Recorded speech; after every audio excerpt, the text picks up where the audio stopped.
welcome to Myth Matters, an exploration at the intersection of mythology, creativity, and consciousness. I'm your host, Dr. Catherine Svela. Wherever you may be in this wide, beautiful, crazy world of ours, I'm glad that you decided to join me here today. Happy Halloween! Samhain, Day of the Dead, whatever your paradigm and whichever holiday you mark on your calendar, this is a powerful time. The ancient Celts called this period between Halloween, or rather Samhain, and the winter solstice, the season of sleep, the time of rest and renewal, time of incubation and hibernation, time to go into the depths, to visit the dark realms and wander the dream time. But, if only, right? The condition of the world right now makes it more difficult to heed the call, to step into a sweet darkness. A challenge for me is my concern about the upcoming elections here in the States. Worry at the seesawing polls, which may be flawed or worse. Thoughts about how to participate. And knowing that the results are critical in the short term for my vision of a more just, beautiful, and sustainable world. And at the same time, that what underlies the current chaos and cruelty won't be resolved for some time. I feel that I've been saying this for years. We're in process, and it's true, and we're still in process. These concerns shape my response to the story that I have for you today, the myth of Cerridwen and the birth of Taliesin. This story is part of the Welsh corpus called the Mabinogi, and the texts date to the 14th through 16th centuries, but the original language suggests that these tales are much older. I've worked with this story a number of times. It comes to mind this time of year because Cerridwen is both a goddess and a witch, and this story includes potions, cauldrons, shape-shifting, and poetry. I find the story interesting as part of the goddess-witch heritage. It also provides great metaphors and images for the creative process. A different theme emerged for me this time in response to our collective uncertainty. I want to introduce that theme with a poem by Mary Oliver called Dream of Trees. This is, after all, the time of year when it is appropriate to approach all great forces and possible truths a bit slant. A dream of trees. There is a thing in me that dreamed of trees, a quiet house, some green and modest acres, a little way from every troubling town, a little way from factories, schools, laments. I would have time, I thought, and time to spare, with only birds and streams for company, to build out of my life a few wild stanzas. And then it came to me that so was death, a little way away from everywhere. There's a thing in me still dreams of trees, but let it go. Homesick for moderation, half the world's artists shrink or fall away. If any finds solution, let him tell it. Meanwhile, I bend my heart toward lamentation, whereas the times implore our true involvement, the blades of every crisis point the way. I would it were not so, but so it is. Whoever made music of a mild day. That's A Dream of Trees by Mary Oliver. The blades of every crisis point the way. Now, I invite you to relax and listen to the story. You may hold Oliver's poem lightly in your mind if it resonates, or let it go. Whatever catches your attention in the story can be meaningful for you. I'll share more of my reflections with you after the story. Cerridwen and the Birth of Taliesin. In the early days, there was a woman named Cerridwen who moved between the unseen and visible worlds. Some say she was a moon goddess or the great mother of the grains. Others call her a witch. It is said that she was quite beautiful, with flowing dark hair and skin like milk, and she surely possessed great magic, as this story will reveal. Cerridwen lived with her husband and 3 children on an island in Bala Lake in the hard rock country of northern Gwynedd. Her eldest son was well blessed. Her only daughter was the fairest maiden for miles around, with a voice like silver bells. But her middle child, the boy called Morfran, was ugly and ill-formed. This caused his mother great concern. It's hard to get along well in the world without some measure of beauty and grace. So Cerridwen decided to concoct a potion that would instill wisdom in her son. Wisdom and a poetic tongue, so that he too would prosper. His face cannot be beautiful, she thought, but his voice, his words, and his thoughts will be. She built a fire and took out her great cauldron and filled it with water and honey, acorns, barley, and other grains. Her magic would take 1 year and a day to complete. The fire would need to be tended, and the pot would need to be stirred this whole time so the contents wouldn't burn and stick. Cerridwen called upon her ancient manservant, Morda. "You, sir," she said, "must tend this fire day and night and make sure that it does not go out." Morda was half blind, and he could manage no more than this, so she also called the young servant boy, LeGuin, and gave him the important task of stirring the pot.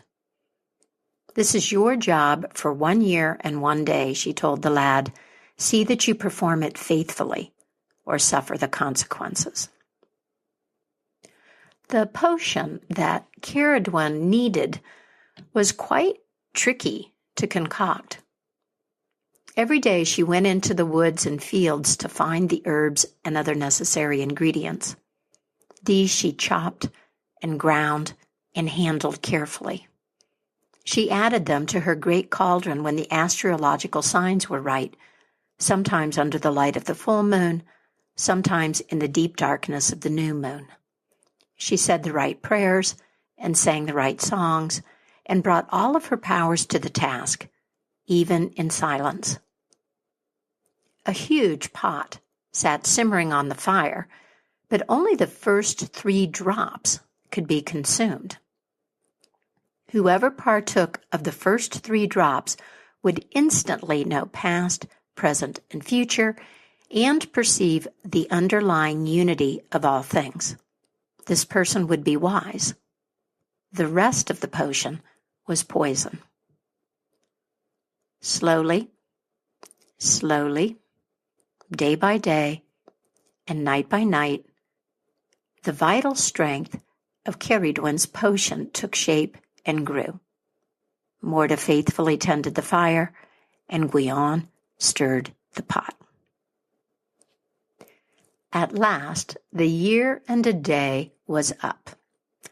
The last herb had been duly added. Cerridwen brought her son Morvain into the room to receive her blessing and the 3 potent drops of the potion. LeGuin stood by the pot with his long spoon in his hand. "Come," she said to her young servant, "bring forth what I have created for my son." LeGuin moved to obey her. The fire leapt, and the potion in the great pot sputtered. Several drops flew out and landed on Gwian's tender fingers. Instinctively, he put his burning fingers into his mouth, and in that moment, he knew all that was true. Gwian also knew that he had received Morvraine's birthright and that Cerridwen would kill him. He ran for the door, and Cerridwen left her son to follow him, arms outstretched. "Come back here," she cried. "There is no escape from what comes next." But Gwian understood the full extent of his new powers. He turned himself into a hare, and in rabbit form he raced across the fields 50 times faster than any boy could run. But Cerridwen turned herself into a greyhound and swiftly followed, snapping at his heels. When he reached the river, Gwian jumped in and turned himself into a fish. Down, down, down, down, into the cold depths he dove. His silver fins flashed. But Cerridwen turned herself into an otter, sleek and speedy, and dove in after him. When he felt her whiskers brush his tail, Gwian burst from the water into the sunlight. He turned himself into a bird and flew away. But Cerridwen turned herself into a hawk. She beat her powerful wings. In the last moment, just before she plunged down to grip him in her sharp talons, Gwian spied a farmyard and a barn down below. He ceased his flapping, and as he fell to the earth, he changed himself into a grain of wheat and dropped onto the threshing floor. Cerridwen followed him down to the farmyard. "Oh, you are clever, my dear Gwian," she said, "but not clever enough." She turned herself into a black hen and began scratching the ground and sorting the many seeds. She found Gwian and ate him. Cerridwen went home to her island in the middle of the lake, full of frustration at her wasted efforts. Days passed, and to her horror, she discovered that she was pregnant. She knew it was that little grain of wheat. She decided to kill the child as soon as it was born. But the baby boy was so beautiful that she could not raise her hand against him. 2 days before May Day, she sewed him into a leather bag and threw him into the sea. The baby drifted into Cardigan Bay and was found by Prince Elfin, who had come there to net fish. Prince Elfin took the child home and brought him up as his own. He named him Taliesin, which means shining brow, because the boy was so beautiful. All was well for several years, until royal enemies imprisoned Prince Elfin.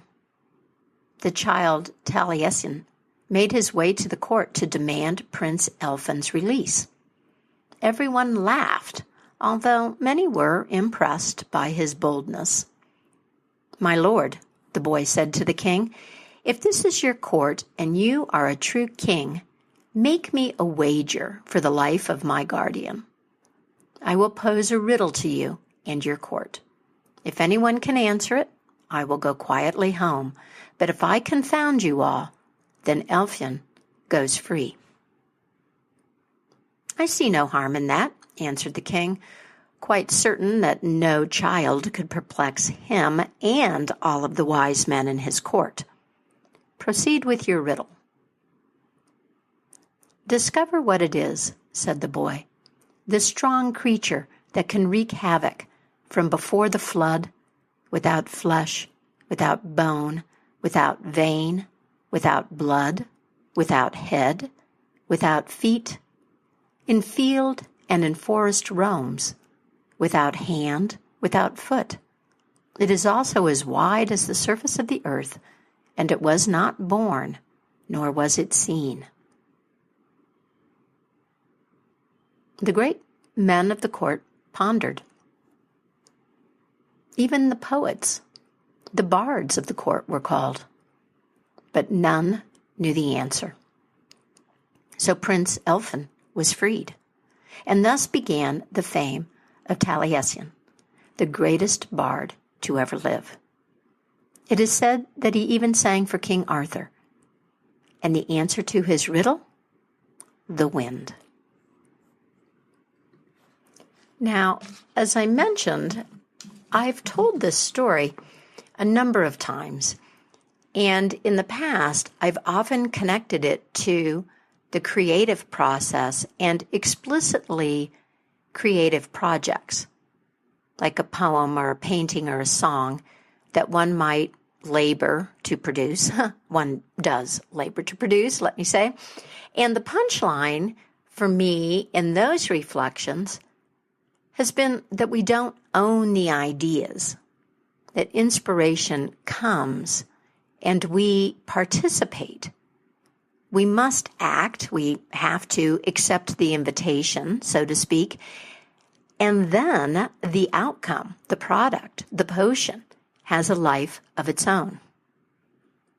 All of this still feels true and useful to me, and yet today, Cerridwen's plans and efforts, this lands with me in a somewhat different way, because I find myself thinking about our collective struggles and the prospect of collective transformation, about all that we intend, about our personal aspirations and our community needs, about what we avoid and how we are thwarted in executing our intentions.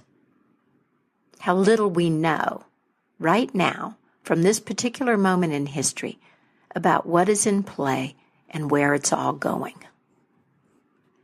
Here we have Cerridwen, clearly very powerful and skilled, and look at how hard she works only to have her plan circumvented by something unexpected that she couldn't control. And she did her damnedest to get control, right? That whole chase, trying to track down LeGuin, ultimately swallowing that little seed of wheat. And to what end? To prevent the elevation of the servant boy, it appears. If my son can't have the gift I labored to bestow on him, then you certainly won't have it either. Was that it? Was it to remedy this loss of control over her situation? Frustration at her plans being thwarted? Maybe uncertainty about what could come. Here she generated this power, this wisdom, and what if it was placed in lowly hands, in the hands of someone outside the family, or maybe the wrong hands? I relate.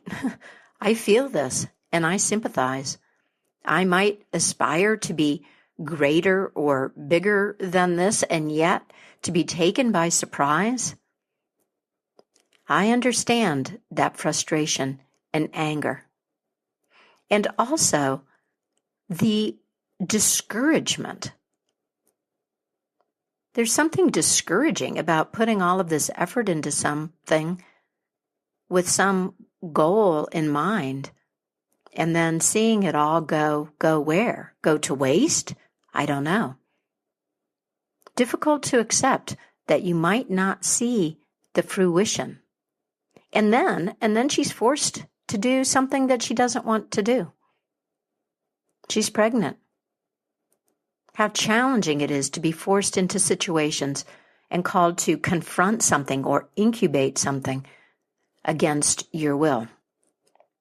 And it takes time. It takes time to resolve all of this. Cerridwen has a change of heart once the baby is born. She responds to the beauty of the boy, and I suspect the beauty of her original dream, which is still powerful. There is a sense of destiny and an acceptance of fate in those moments when she makes the leather pouch, sews the boy in, and tosses him out onto the water. Do you think that she does this in a spirit of resignation or with some sense of fate?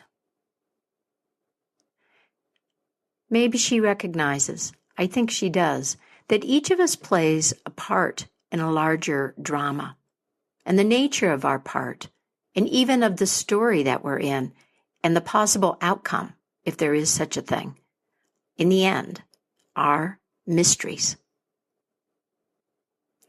I think that you have to have a certain faith in the goodness and love or beauty, something like this, on a cosmic level, to accept this notion of participation and to live with this point of view.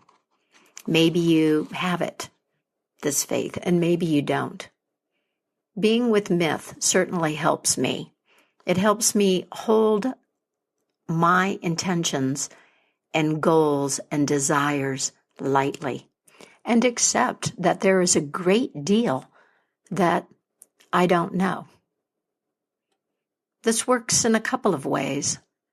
Being with myths, you see that other people have been here before.